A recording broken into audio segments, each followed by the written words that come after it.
Title: The Shadows of Hogwarts, A Darker Side to Dumbledore's Army. In the beloved series by J.K. Rowling, it has long been assumed that Dumbledore's army was a group of young heroes, banding together to fight against the oppressive rule of Professor Umbridge. However, what if this group was not as innocent as they seemed? What if their actions had unintended and far-reaching consequences? Our theory posits that Dumbledore's army, in its attempt to protect the students from the dark arts taught by Umbridge, actually helped to create a breeding ground for dark magic within the halls of Hogwarts.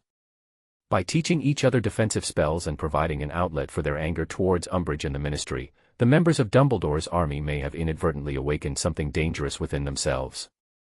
This is most evident in the case of Harry Potter and Severus Snape, who were both deeply involved with the group.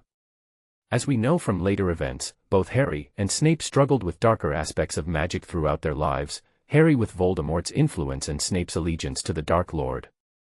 It is not a stretch to suggest that their time in Dumbledore's army may have played a role in these developments.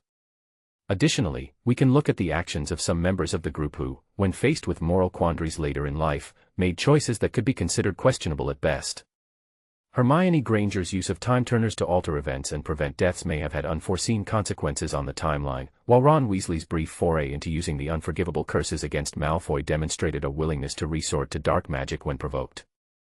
Furthermore, it is worth noting that Albus Dumbledore himself, though portrayed as a wise and just figure, was not above manipulating events for his own purposes.